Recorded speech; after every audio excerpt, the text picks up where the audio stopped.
कैसे जीवन में आई खुशियों की सौगात, थाम के दिल सुनना सभी, ये दर्द भरी है बात, दर्द भरी है बात, अश्क में रोक न पाऊं, रमाबाई का त्याग आज मैं तुम्हें सुनाऊं।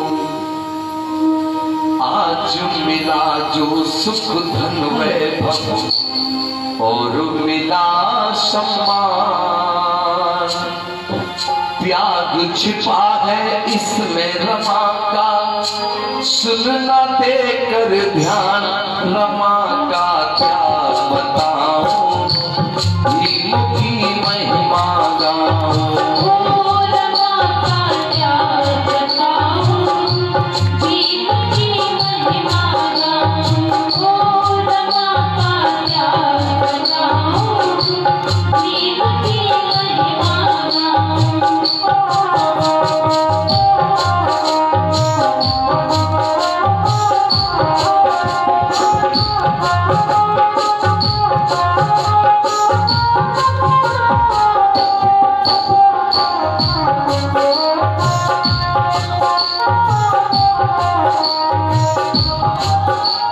पहली लाइन सुने। जब मिला बाबा को वजीफा, मेरे भी वो बड़े हर्षाए, जब मिला बाबा को वजीफा, मेरे भी वो बड़े हर्षाए, लेके वजीफा भी मुझे तब रमा के पास में आए, लेके वजीफा भी मुझे तब रमा के पास में आए। परम पूज्य बाबा साहब डॉक्टर अम्बेडकर जी को पहली बार श्यावजी राय गायकवाड़ जी से विदेश पढ़ने के लिए 25 रुपया अनुदान मिला। 25 रुपया वजीफा अनुदान, तो वो 25 रुपया लेकर के बाबा साहब अपनी पत्नी के पास में आए और कहने लगे, रामू रमा, मुझे विदेश पढ़ने का मौका मिला है, क्या मैं चला जाऊं? और क्या बोले सुने, कहने लगे जब विदेश पढ़ूंगा, कहने लगे जब विदेश पढ़ूंगा, कहने लगे जब विदेश पढ़ूंगा, अनुमति रहे मांग रमा का त्याग बताऊं, भीम की महिमा गाऊं। ओ रमा का त्याग बताऊं, भीम की महिमा गाऊं। ओ रमा का त्याग बताऊं, भीम की महिमा गाऊं।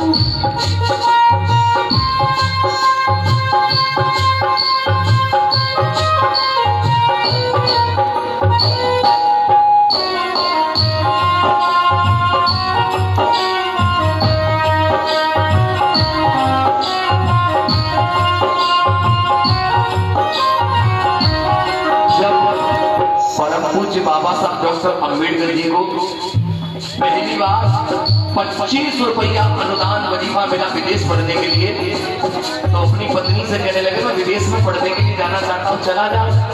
तो उनकी पत्नी बोली, अरे साहब जी आप हमसे पूछ रहे हो, भला हम कैसे मना कर सकती हैं आपको, जैसे तैसे तो मौका मिला विदेश पढ़ने का, अब चले जाओ विदेश। बाबा साहब कहने लगे, मैं तो चला जाऊंगा, लेकिन रमा एक बात मुझे बता दो, हमारे 3 बच्चे हैं, बड़ा बेटा यशवंत और दूसरा गंगाधर, एक रमेश, 3 बेटे हैं, क्या मेरे जाने के बाद इन 3 बेटों का तुम पेट भर लोगी? रमा की आंखों में इतना सुनकर के आंसू आ गए।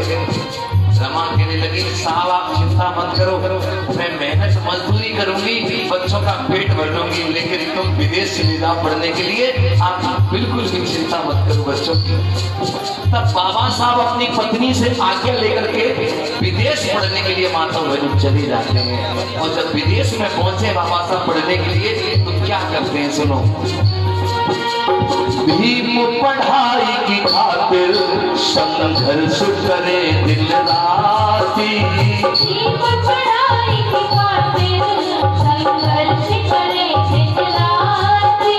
ओ भीम पढ़ाई की खातिर संघर्ष करे दिन राती। भीम पढ़ाई की खातिर संघर्ष करे दिन राती। जब परम पूज्य बाबा साहब डॉक्टर अंबेडकर जी विदेश पढ़ने के लिए गए तो मैं पूरे पांडाल को बताना चाहता हूँ, बाबा साहब विदेश में 18 घंटे स्टडी करते थे, पढ़ाई पढ़ते थे, 18 घंटे लगातार।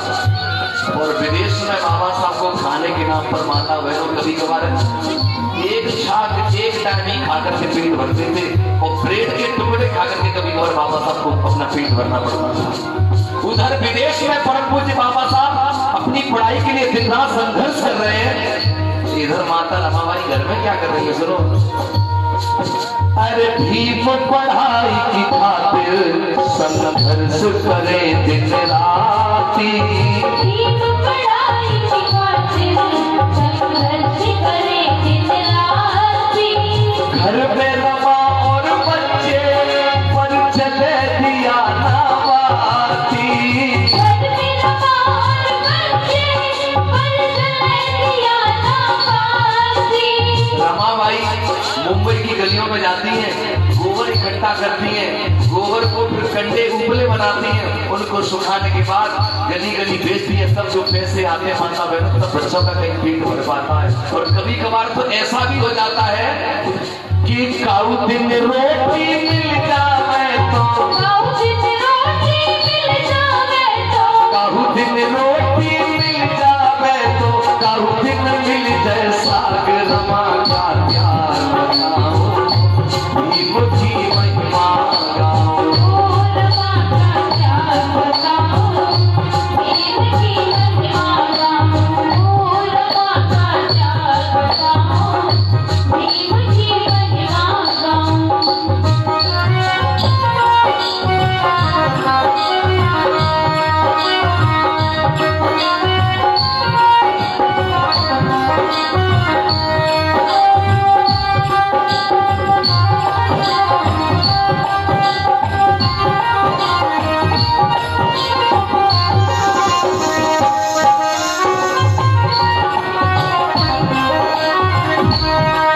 सुनिए, बाबा साहब विदेश में हैं, माता रमाबाई घर में है, मेहनत मजदूरी करके अपना परिवार चला रही है।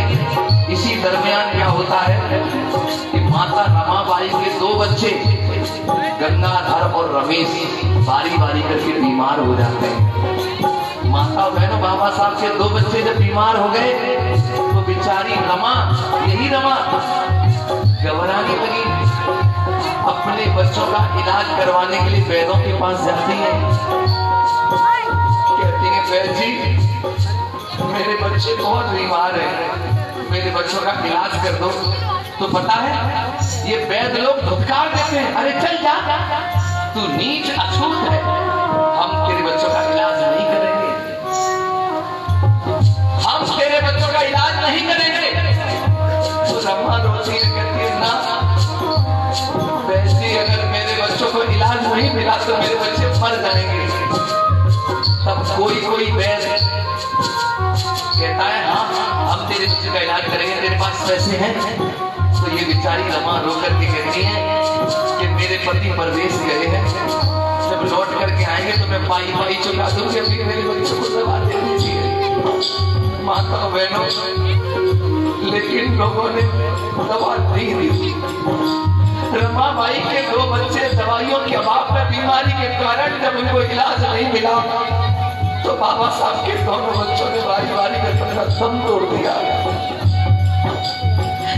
जब 2 बच्चों ने दम तोड़ा, रमा पिलट करके फूट करके रोई। इधर परम पूज्य बाबा साहब डॉक्टर अंबेडकर जी अपनी आधी पढ़ाई करके अपने घर आए हैं। अब मैं बताता हूँ क्या हुआ। सुनिएगा,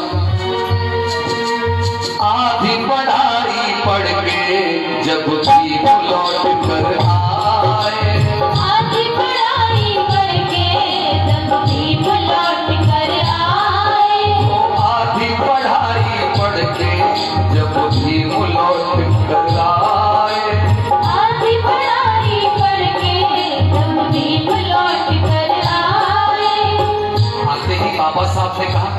बाबू रमा हमारे बच्चे कहाँ हैं? अरे हम बहुत देर से आए, हमारे बच्चे नहीं दिखाई दे रहे। आप सब जानते हो कि बाप कहीं से भी हारा थका आए और औलाद अगर गले लग जाए तो सारी थकान दूर हो जाती है। लेकिन जब बाबा साहब लौट करके आए तो बच्चे नहीं मिले, तो उनका पूछना लाजमी था, जरूरी था कि रमा बच्चे कहाँ हैं? इतने में रमा की आंखों से आंसू गिर गए। जब रमा रोने लगी तो बाबा साहब कहते, रमा तुम रो रही हो? क्या बात है रमा, बताओ सही क्यों रो रही हो? तुम्हारी आंखों में आंसू कैसे? बच्चे कहाँ हैं? तभी रमा की जिंदगी सिर गई, कहने लगी साहब जी, दो दुख में गुजर गए बच्चे, यूं रमा ने बोल सुनाए। दो दुख में गुजर गए बच्चे, यूं रमा ने बोल सुनाए। आंखों में आंसू भर करके रमा कहने लगी साहब जी, आपके पीछे दो बच्चे बारी बारी करके बीमार हुए, मैंने उनका इलाज करवाने की कोशिश की, उन्हें बचाने की कोशिश की, लेकिन बचा नहीं पाई मैं आपके बच्चों को। आंखों में आंसू भर करके रमा कहने लगी, कोशिश की मैंने बहुत साल, कोशिश की मैंने बहुत साल, कोशिश की मैंने बहुत साल, छोड़ गए प्राण रमा का क्या बताऊं, ये मुझी महिमा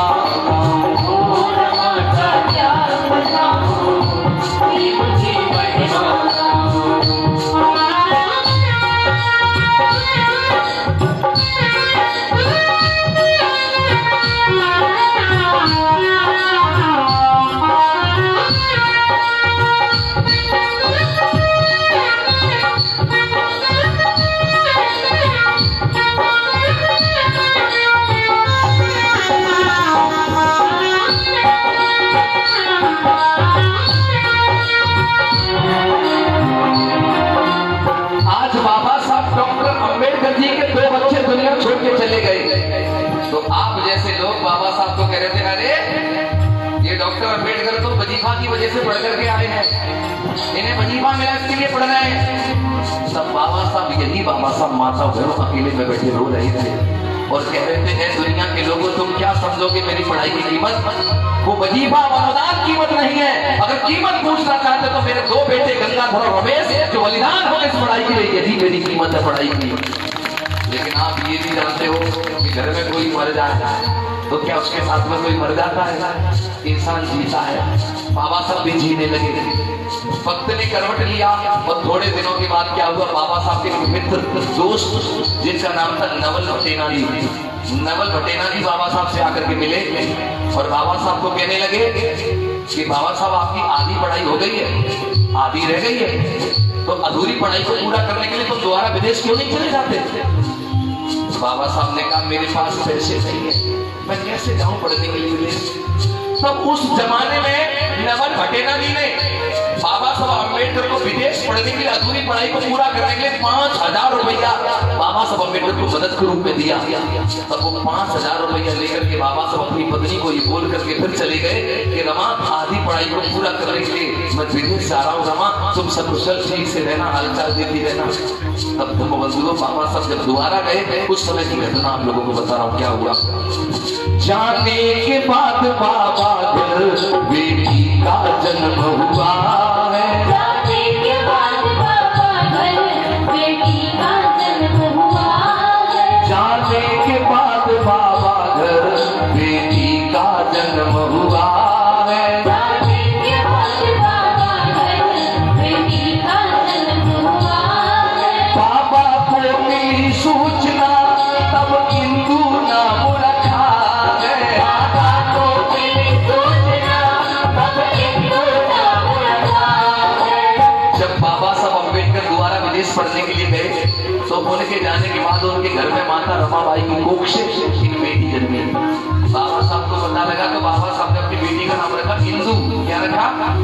इंदू नाम रखा। लेकिन इंदू आज बेचारे घर की रौनक को बढ़ा रही है, रमाबाई मेहनत मजदूरी करके बच्चा पाल रही है अपने। क्या करती है रमा? अरे कंडे बेच कर करे गुजार गुजारा, रमा है बड़ी महान, रमा का क्या बताओ, भीम की महिमा गाओ। रमा का क्या बताऊं, भीम की महिमा गाऊं। रमा का क्या बताऊं, भीम की महिमा गाऊं।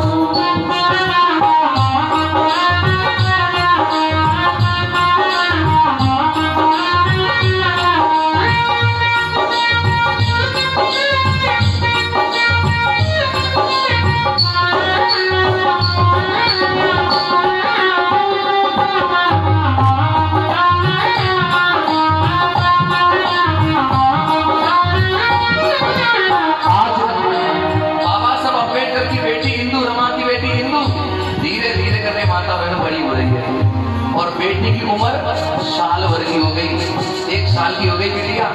और 1 साल का बच्चा जब घर के आंगन में खेल कूद करे तो कितना अच्छा लगता है। रमा बड़ी खुश होती है। रमा को 2 बच्चों का गम इतना नहीं सताता कि तो बेटी आंगन में फूल भर से खेल रही है। लेकिन एक समय का जिक्र बताओ, एक दिन ऐसी घटना घटी माताओं बहनों, वो बेटी भी अचानक बीमार हो गई, तबीयत उसकी खराब हो गई। तो रमा बेचारी बहुत डर गई, बहुत घबरा गई कि बेटी बीमार हो गई है, मैं क्या करूं। रमा कहने लगी कि दवाइयों की वजह से मेरे 2 बच्चे बीमार होकर के मर गए, लेकिन अपनी बेटी इंदु को मैं मरने नहीं दूंगी। तो रमाबाई बेचारी मेहनत मजदूरी करके लाती है और पैसा इकट्ठा कर रही है अपनी बेटी के इलाज के लिए। और बेटी की दिनों दिन तबीयत खराब हो रही है। तो एक दिन का जिक्र बताऊं, रमा ने पैसे इकट्ठे कर लिए और रमा अपनी बेटी की दवा के लिए पैसे ले जाने के लिए मन बना रही थी। उसी समय एक दिन का जिक्र बताऊं, रमा ऊपरली कड़ी बीच करके लौटी और क्या हो गया सुनो। घंटों को बेच घर लौटी, बाबा का पत्र मिला है। घंटों को बेच घर लौटी, बाबा का पत्र मिला है। घंटों को बेच घर लौटी, बाबा का पत्र मिला है। मजदूरी करके लौटी, बाबा का पत्र मिला है। खर्च हुए मेरे पैसे, हिम जी ने उसमें लिखा है। खर्च हुए मेरे पैसे, हिम जी ने उसमें लिखा है। रमाबाई घंटे बेच करके घर लौटी तो आके उन्हें अपने पति का पत्र मिला घर कि तुम्हारे पति का पत्र आया है। तो जब पति का पत्र आता तो रमा बहुत खुश होती थी। तो रमा ने एक भाई को वो पत्र दिया, बोले भैया पढ़ के तो सुनाओ क्या लिखा है साहब ने। तो उस व्यक्ति ने पत्र फाड़ा, रमा टकटकी लगाए और सुन रही है। वो व्यक्ति पत्र पढ़ रहा है, घर में बीमार बेटी है। वो कह रहा है बाबा साहब, रमा मैं तो यहाँ सकुशल हूँ, ठीक ठाक अच्छे से जी रहा हूँ, लेकिन एक बहुत बड़ी समस्या आ गई है रमा। मैं यहाँ एक टाइम खाना खा करके पढ़ाई पढ़ रहा हूँ और जितने पैसे मैं लेकर के आया था वो सारे के सारे पैसे मेरे खर्च हो गए हैं और अभी पढ़ाई में पैसों की जरूरत है। रमा मैं विदेश में हूँ, यहाँ मैं पैसे किसी से मांग नहीं सकता। अगर हो सके तो रमा कुछ पैसों का इंतजाम करके भेज दो, वरना मेरी सारी पढ़ाई बेकार चली जाएगी। जैसे जैसे वो पत्र पढ़ रहा था व्यक्ति और उसकी आवाज रमा के कानों में जा रही थी, सुनते ही सुनते रमा की आंखों में आंसू आ गए। रमा रोने लगी। एक झलक पत्र को देखती है रमा, दूसरी नजर अपनी बीमार बेटी पर डालती है, बेटी को देखती है मां। कभी बेटी, कभी पत्र, कभी पत्र, कभी बेटी। देखते देखते रमा हिलकी भर करके रोने लगी। क्यों रोई रमा जानते हो? क्योंकि जब बाबा साहब का पत्र आया कि रमा मुझे पैसों की जरूरत है, वरना मेरी पढ़ाई रुक जानी, हो सके तो कुछ पैसों का इंतजाम करके भेज दो। उस समय घर में बेटी इतनी बीमार थी। रमा सोचने लगी, ये मैंने मेहनत मजदूरी करके इतने सारे पैसे बचाए हैं, अगर इन पैसों को मैं बेटी के इलाज में लगा दूंगी तो मेरे पति की पढ़ाई रुक जाएगी। अगर ये पैसे मैंने अपने पति की पढ़ाई में लगा दिए तो मेरी बेटी बीमार जो है इसका इलाज नहीं होगा तो मेरी बेटी मर जाएगी। अब मुझे कोई तो बताए, अब कोई तो बताए मैं क्या करूं? पहले मैं बेटी का इलाज करवाऊं कि पति की पढ़ाई पूरी करवाऊं? बताओ तो कोई मुझे। रो रही है रमा। मैं आप लोगों से कहना चाहता हूं अगर ये घड़ी आप लोगों के सामने होगी तो कोई मां क्या करेगी? हर मां पहले अपनी बेटी का इलाज करवाई थी, बेटी बचाएगी। लेकिन रमा ने ऐसा नहीं किया। माता बहनों, सारे के सारे पैसे इकट्ठे किए और बेटी के इलाज में न लगाकर बाबा साहब की पढ़ाई के लिए भेजने का मन बना लिया। बेटी को गोदी में लेकर के खूब चूमा और कहा, बेटा मुझे माफ कर देना। रमा ने सारे पैसे बाबा साहब को भेजने के लिए मन बना लिया, क्योंकि रमा जानती थी कि आज अगर मेरी बेटी को इलाज नहीं मिलेगा तो आज एक बेटी मरेगी, मेरी बेटी बिंदु होगी वो। लेकिन आज अगर मेरे पति को पढ़ाई के लिए पैसे नहीं भेजे गए और कहीं होकर के मेरे पति की पढ़ाई रुक गई तो आज तो एक बेटी मरेगी, फिर भारत में कितनी बेटियां मर जाएंगी इसका कोई अंदाजा नहीं लगा पाता। कहने लगी, एक बेटी मरे तो मर जाए, लेकिन वो भारत की इतनी बेटियों को बलिदान नहीं होने दूंगी।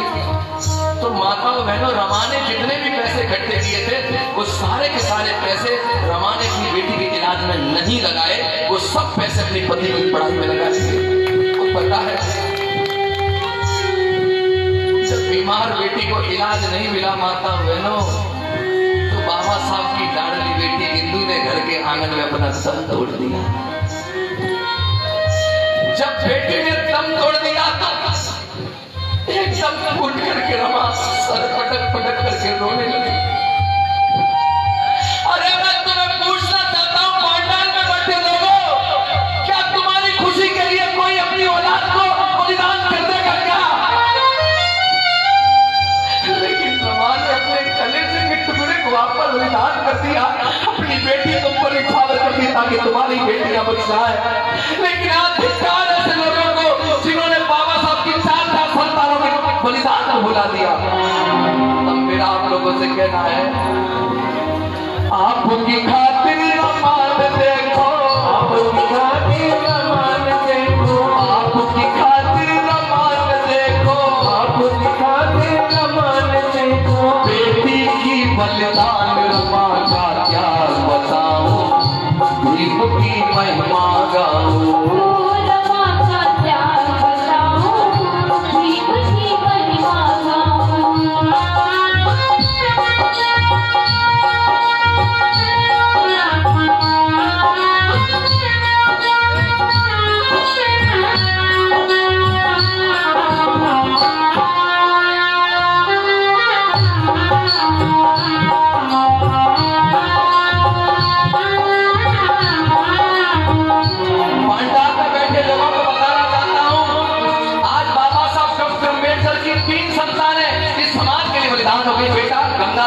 बेटा रमेश और बेटी इंदु,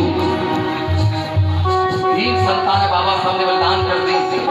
लेकिन इधर बाबा साहब डॉक्टर अम्बेडकर की अपनी पढ़ाई को पूरा करके अपने घर लौटे, तब क्या हुआ सुनो। जब भीम लौट कर आए तो बेटी नहीं मिली थी,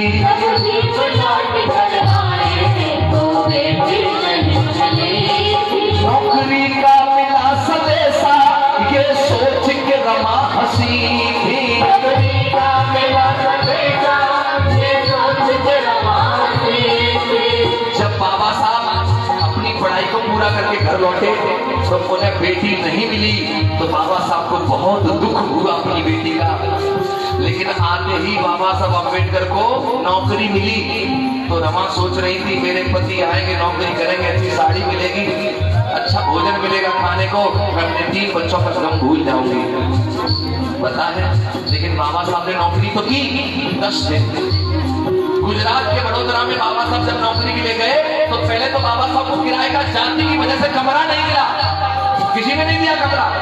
तब बाबा साहब पारसियों की धर्मशाला में रुके।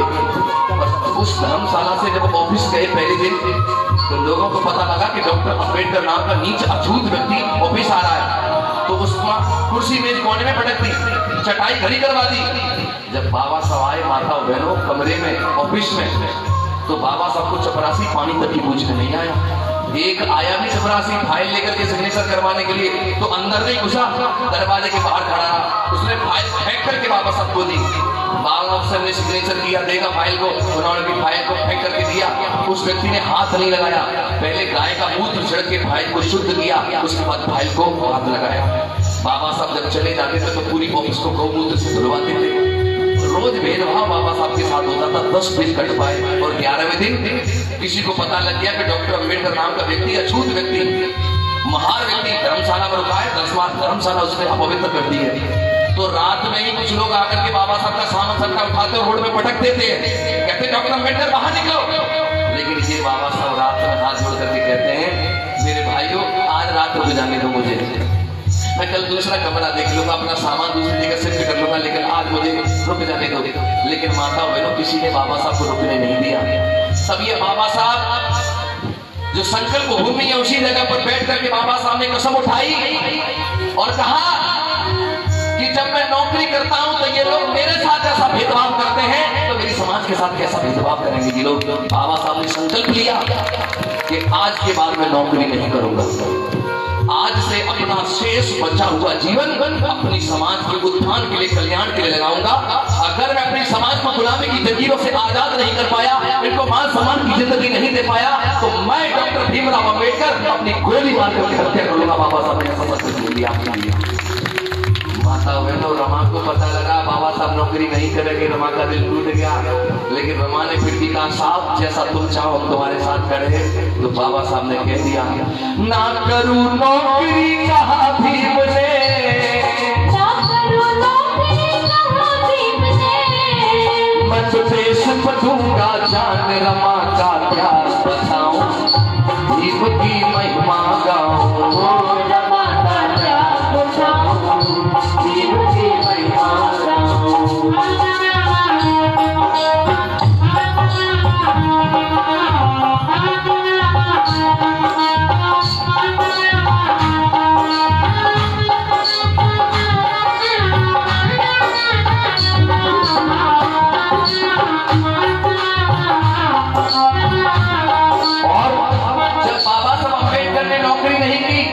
परिवार को चलाना था बाबा साहब को, फिर क्या किया बाबा साहब ने सुनो।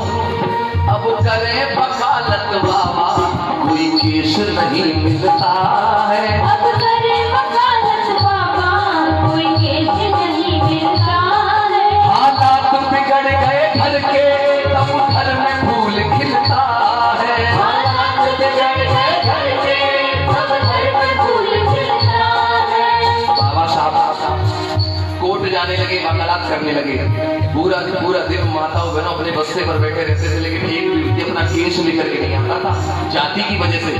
तो बाबा साहब को आमदनी नहीं होती थी, घर में गरीबी के दिन आ गए। और उन दिनों गरीबी के दिनों में रमाबाई की कोख से एक बेटे ने जन्म लिया। रमाबाई की कोख से एक बेटे ने जन्म लिया। उस बेटे का नाम बाबा साहब ने रखा राजरतन। क्या रखा? राजरतन। जब राजरतन नाम का बेटा घर में आ गया तो बाबा साहब इतना लाड़ करते थे अपने बच्चे का कि गोदी में लेकर के अपनी पत्नी को कहते थे खुशी खुशी कि रमा देख लेना ये मेरा बेटा राजरतन इतना होनहार है, ये मेरा बेटा बड़ा होकर के देश की धरती पर राज करेगा। रमा बड़ी खुश हो जाती थी अपने बच्चे के बारे में ये सुन करके।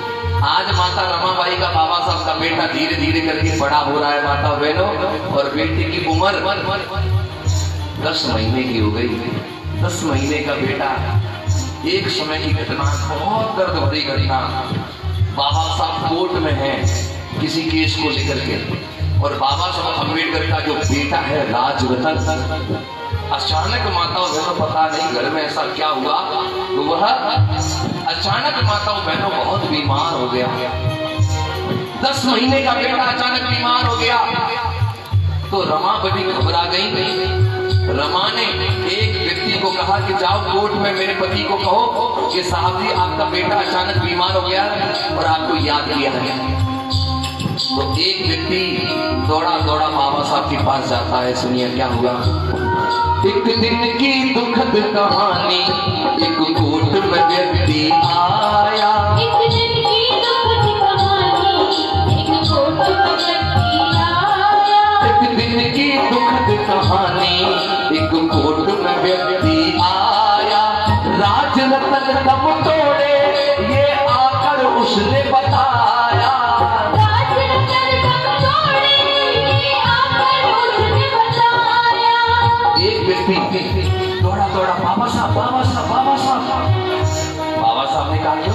क्या बात हो गई? कि बाबा साहब घर चलो, तुम्हारा बेटा राज रतन बहुत बीमार है और लंबी लंबी सांसें ले रहा। बाबा साहब पता नहीं कुछ भी हो सकता है। तो माताओं बहनों सज्जनों, जैसे ही बाबा साहब ने सुना कि बेटा बीमार है, अपनी फाइलों को समेटा और दौड़े दौड़े बाबा साहब घर गए। जाकर के बाबा साहब ने देखा धर्म बंधुओं, तो बेटा राज रतन लंबी लंबी सांसें भर रहा था। उस जाकर के बाबा साहब अम्बेडकर ने अपने बेटे राज रतन को गोदी में ले लिया और सीने से लगा लिया। जैसे ही बाबा साहब अम्बेडकर ने बेटे को सीने से लगाया, उस घड़ी ऐसा लग रहा था मानो वो बेटा बाबा साहब का इंतजार कर रहा हो, अपने पिताजी का इंतजार कर रहा हो। जैसे ही बाबा साहब अम्बेडकर ने अपने बेटे को गोदी में लिया और सीने से लगाया, उसी समय माताओं बहनों क्या हुआ?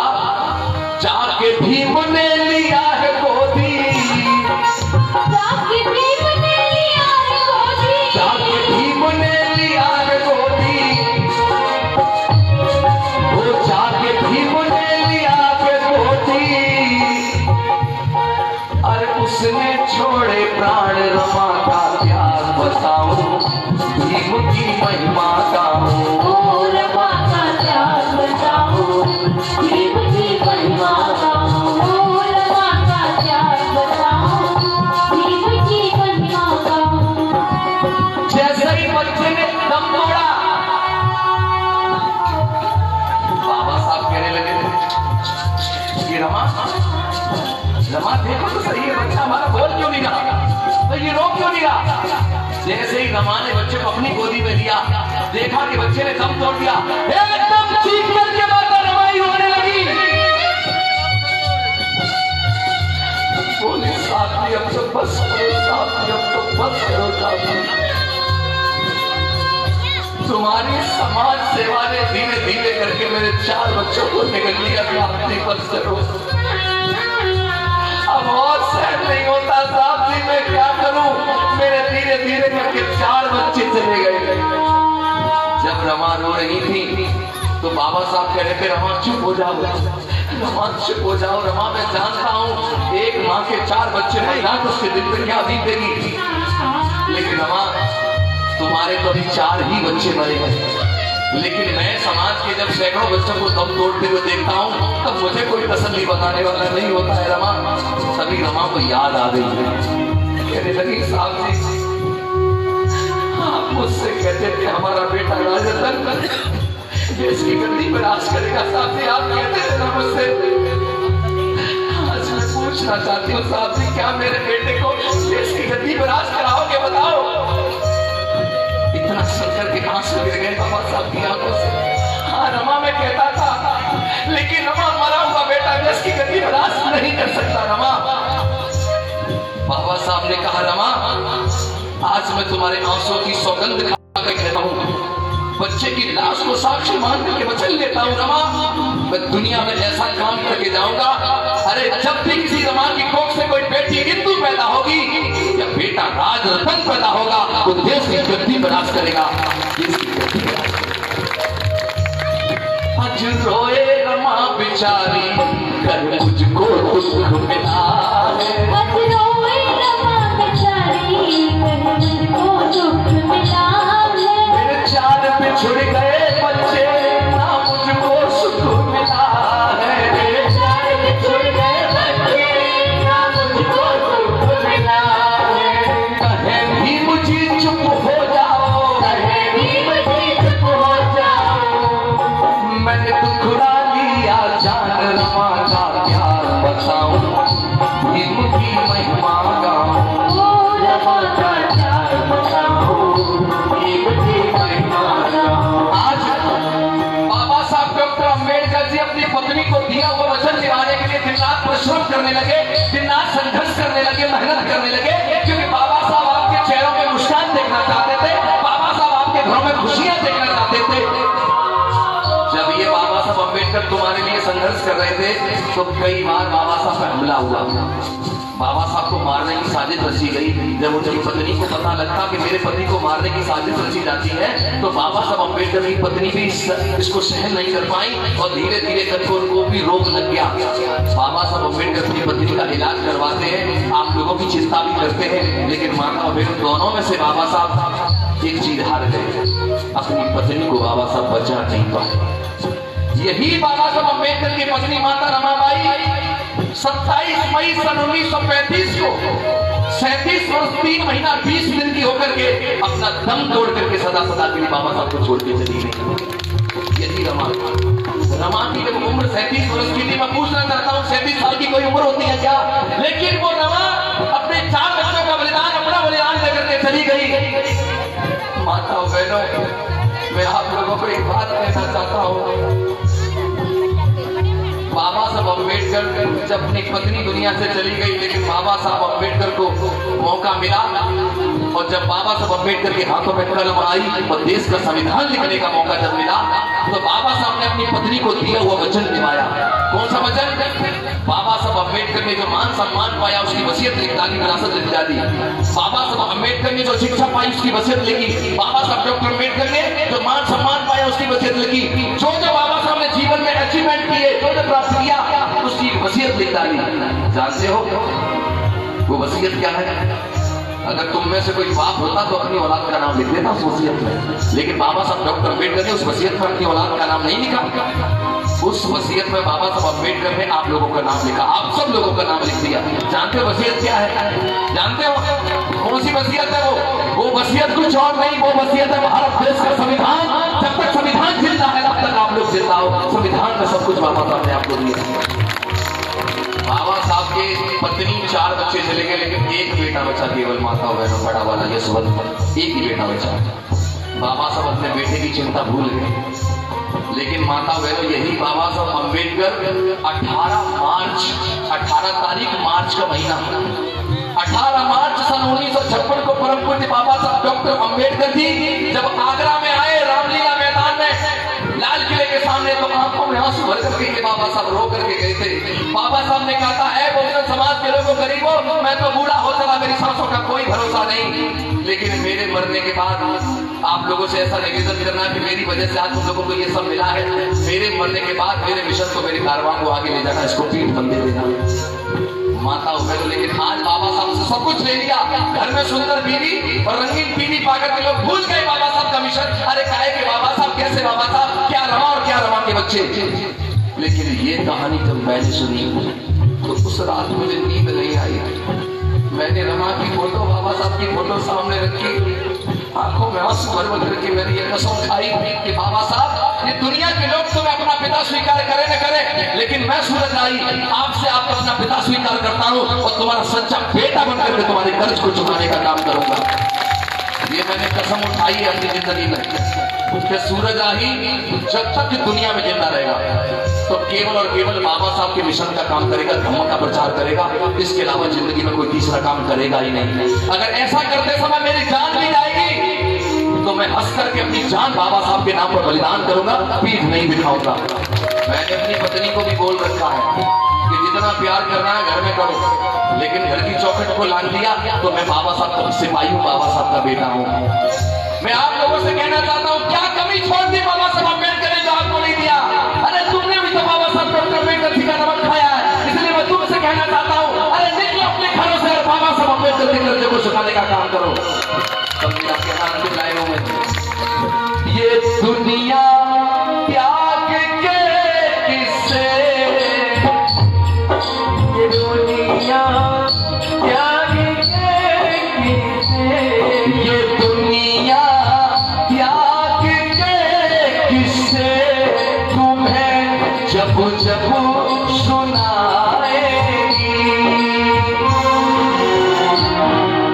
रमा की बड़ी याद आएगी, रमा की बड़ी याद आएगी, रमा की बड़ी याद आएगी।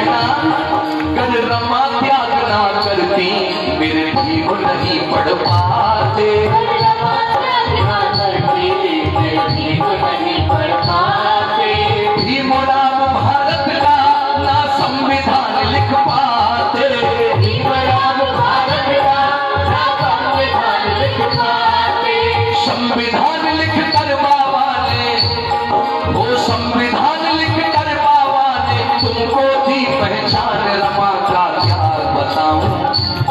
की महिमा गाऊं, रमा का प्यार बताऊं, भीम की महिमा गाऊं, ओ रमा का प्यार बताऊं, भीम की महिमा गाऊं, रमा का प्यार बताऊं, भीम की महिमा गाऊं। रमा का प्यार बताऊं, भीम की महिमा गाऊं। सब्सक्राइब करें आपके अपने चैनल समतावाज टीवी को, बेल आइकन दबाना ना भूलें सबसे पहले हमारी वीडियो देखने के लिए।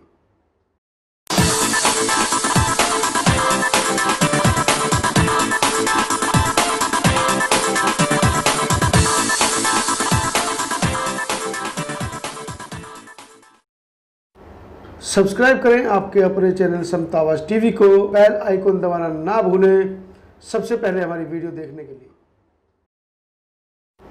सब्सक्राइब करें आपके अपने चैनल समतावाज टीवी को, बेल आइकन दबाना ना भूलें सबसे पहले हमारी वीडियो देखने के लिए।